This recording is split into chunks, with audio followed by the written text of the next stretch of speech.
Donc, après la critique du premier Aquaman, aujourd'hui on va critiquer, donc là c'est pas juste après, Aquaman et le Royaume perdu, qui est une catastrophe. Voilà. Je l'ai dit dans ma première critique à la toute fin, je ne m'attendais pas à une telle. Le film va bider, je pense, clairement, il bide, je pense. Voilà. J'ai pas regardé les chiffres, tout du box-office, mais je vais regarder après pour voir. Mais je pense très très clairement que le film ne va pas marcher. Mais déjà d'un point de vue critique, personnellement, c'est raté, c'est nul.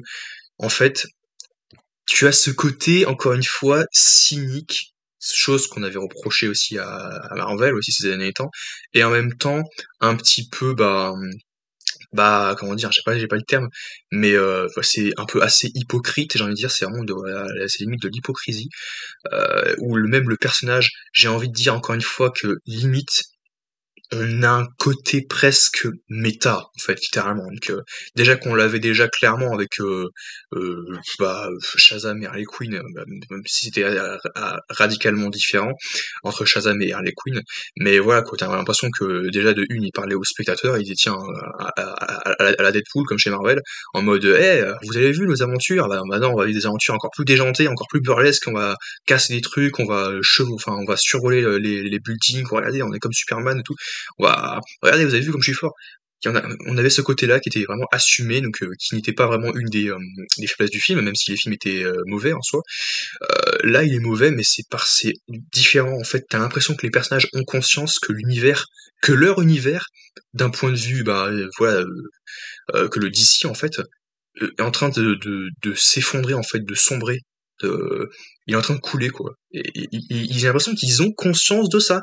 Et c'est vraiment franchement au bout d'un moment stop quoi. Il y en a marre quoi. Ce cynisme là, ça suffit quoi. C'est mort. Donc voilà, je vais pas trop parler de mon avis, par exemple, sur les derniers films de super-héros, comme par exemple Thor 4, même si encore une fois, j'aime beaucoup certains films voilà, qui sont sortis, voilà, on va en parler, donc par exemple les Gardiens de la Galaxie 3, moi je suis ultra fan donc, de cette équipe-là, donc j'aurais du mal à en dire du mal, mais grosso modo, de ces derniers temps, ça va pas, quoi. J'ai encore espoir pour la suite, donc après pour ce que va proposer James Gunn, hein, ce qu'il va proposer un nouvel univers, parce que au moins je pense que ça prendra une direction, quoi. Au moins il saura où est-ce qu'il va aller, même si ce sera peut-être incohérent, nul, voilà, ce qui aura pas forcément des trucs originaux. Mais au moins je suis sûr qu'il y a une direction derrière, il y a au moins un synopsis global.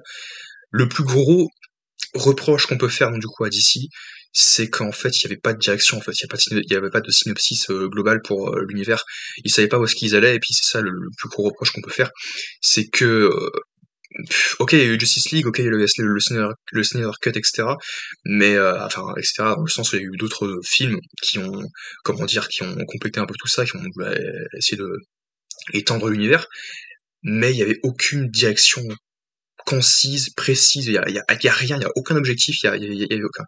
Et dans ce film, il n'y a aucun arc. Encore une fois, je vais répéter ce que j'avais dit pour, par exemple, pour Rebel Moon aussi, donc là, ces derniers temps, c'est que l'arc des personnages n'est pas, c'est- il est pas bien établi, les personnages ne sont pas bien construits, pas développés. Aquaman, il est ridicule, je suis désolé de le dire, mais c'est vraiment, c'est Thor. C'est Thor dernièrement. Voilà, donc tu n'as aucune empathie pour lui, il y a zéro prise de risque. C'est exactement ce qu'on avait dit pour les derniers films et tout. C'est que, sans spoiler, enfin, même si c'est dans la bande-annonce, on a réagi sur la chaîne il y a quelques mois de ça, quand il y a eu la bande-annonce, quand Warner a sorti la bande-annonce, il a fondé une famille avec Mera, donc là on va parler aussi, donc le film, comme voilà, il a été charcuté parce que l'actrice du coup a été retirée donc au montage, enfin et par la suite donc du film parce que voilà, avec l'histoire avec Johnny Depp, etc. Il y a eu des problèmes, des soucis. Ma sœur elle arrêtait pas de me dire ah j'espère qu'elle sera pas du tout dans le film parce que franchement c'est vraiment une hypocrite. Elle fait oh mon dieu. Et moi je dis bah moi je l'ai vu dans le trailer donc je pense qu'on la verra et puis en plus voilà ils ont un enfant donc c'est compliqué là ils ont un enfant et voilà. Donc donc c'est pour ça que moi je pensais que le méchant, donc le retour, parce qu'évidemment t'as Black Manta qui est de retour, qui veut se venger, voilà. Moi je pensais personnellement qu'il allait la tuer. Et en fait non, pas du tout. Et c'est ça quoi, putain, il la tue pas quoi. Le père pareil, je pensais que le père allait mourir, que Aquaman allait se révolter, allait être en foudrage, allait le défoncer pour ça. Et non. Il y a aucune prise de risque, il y a aucune question prise sur la table, il y a rien, aucune idée, il y a rien quoi. C'est vraiment c'est euh, c'est vous voulez vraiment que l'univers se termine comme ça en fait. Il y a aussi des blagues, ils insistent dessus à mort sur ouais sur et puis il y a aussi encore les mêmes messages que dans le premier film quoi, genre l'écologie, oh mon dieu, le septième continent, enfin avec la pollution et etc. Mais je suis navré de le dire, mais c'est de la ressucée, c'est de la repompe du premier. James Wan n'a rien apporté de plus que ce qu'il avait déjà apporté dans le premier film il y a 5 ans. Et c'est fou quoi. En 5 ans, il a rien mis sur, il ne propose rien de neuf là-dessus. Il n'a rien, il n'a plus rien à développer. Et c'est le plus gros reproche qu'on peut faire. Pareil pour Atlantide, on nous montre rien de plus que ce qu'on avait déjà vu dans le premier. Atlantide est vide. Les sujets ne sont pas là, ils sont absents. Même quand l'Atlantide est menacée avec la fin, et que tu as le grand méchant qui arrive avec les créatures qui sont possédées, qui sont sous l'emprise donc du monstre démoniaque à la fin, qui arrive, qui s'impose et qui va tout ravager. On comprend rien de ce qui se passe et tout, parce qu'en fait, ça va excessivement vite. Le début, ça va très vite, c'est ultra rapide, ultra cut. T'as plein de plans et hop, ça cut, hop, ça coupe. T'as l'impression que c'est cinématique, c'est vraiment le. Même si les effets se tiennent un peu plus que les derniers films, voilà, on avait dit que c'est très cinématique. Là, le côté jeu vidéo, c'est genre le côté cinématique. Genre les personnages parlent comme s'ils étaient vraiment dans un jeu vidéo. Et après, pouf, ça coupe et le héros tu vas pouvoir jouer, incarner ton avatar et reprendre l'aventure et tu incarnes Aquaman dans le jeu, puis allez on y va, on va sauver l'Atlantide, on va arrêter Black Manta, qui est sous l'emprise donc du Trident Noir, et puis pareil, il y a des dioramas, donc ce qu'on avait, c'est exactement la même chose. Exactement la même chose. La première fois, donc dans le premier, c'était juste Atlantide, oui, quelles sont les conséquences donc des différents conflits et différentes explorations, que les décisions radicales que nous avons dû prendre pour protéger notre monde, nous avons dû nous réfugier sous les eaux parce que là, ça a été englouti, etc. Qu'est-ce que nous avions dû faire? Nous avons dû faire des sacrifices. Et là, dans le deuxième film, c'est oh oui, nous avons affronté un ennemi mortel, enfin et tout, celui qui avait le trident noir. Oh, mais on ne fait rien avec. Vous rendez compte le nombre de choses qu'ils auraient pu faire et ils ne font rien quoi. Et c'est ça encore une fois le reproche qu'on peut faire, c'est que il y a plein de choses à faire, il y a plein de choses à mettre à développer et ils n'en font rien. Et pareil donc l'humour, waouh, mais là vraiment on assume vraiment qu'on a vraiment plus rien à faire. C'est terminé, c'est vraiment c'est fini. Donc l'heure du décès, voilà, c'est là c'est fini, c'est vraiment ça fait pas. Il y a pas de cœur en fait, il y a pas de vraiment de.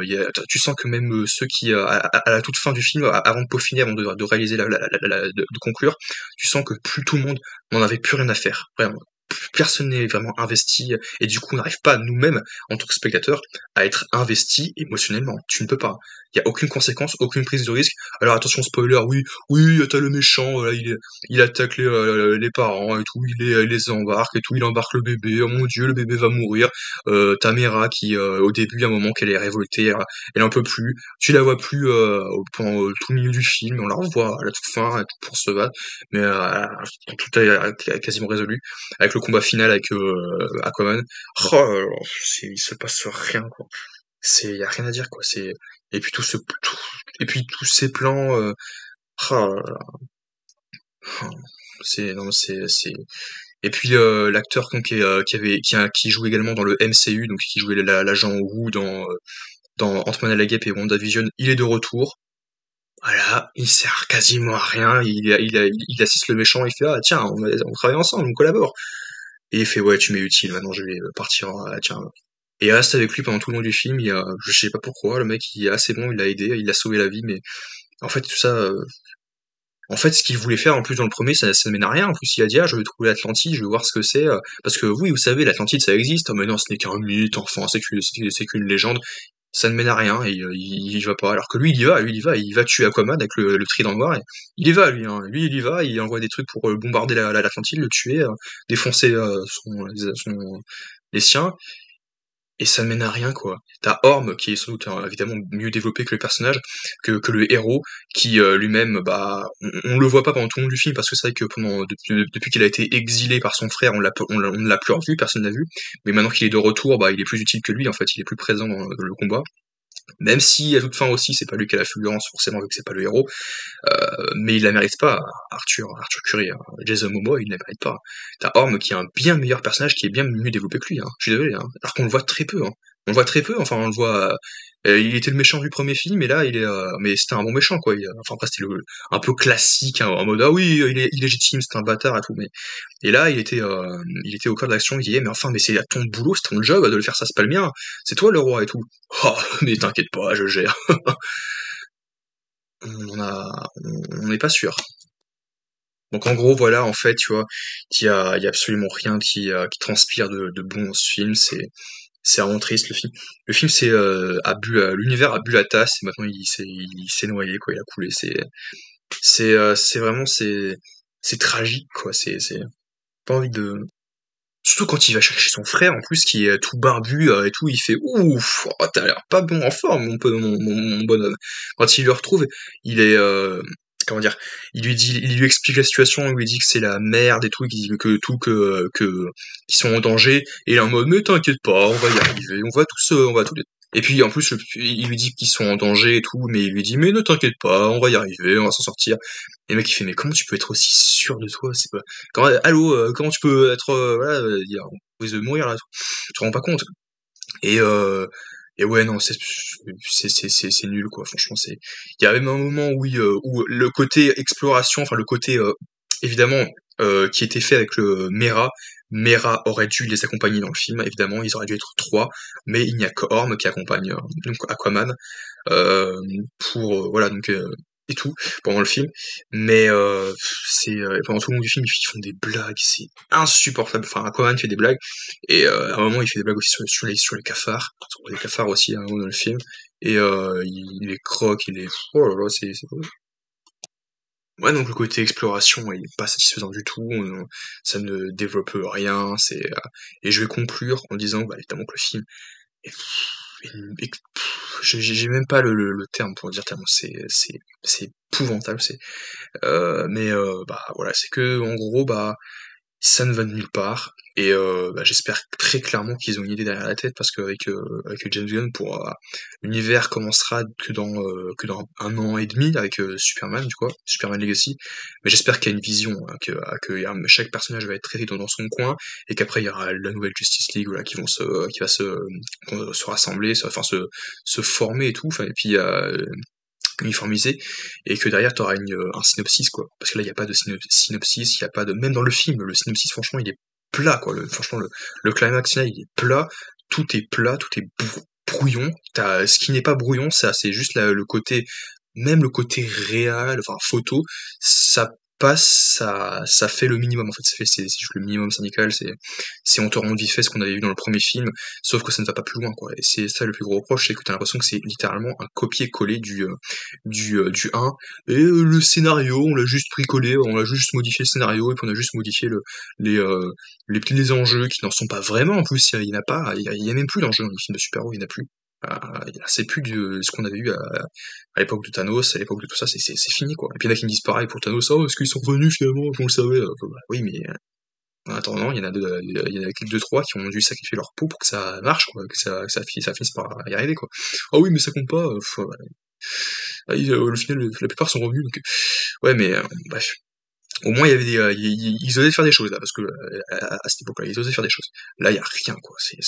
C'est triste, quoi. Donc vraiment, j'ai hâte que James Gunn, voilà, ravive la femme d'ici, parce que là, franchement, c'est mort, quoi. Bon, tant pis. Du coup, on se trouve donc à très vite, donc pour pouvoir faire d'autres vidéos, enfin, en compagnie. On va faire d'autres critiques, d'autres classements, d'autres réactions et en tout genre. Et on se trouve donc à très vite pour une nouvelle vidéo.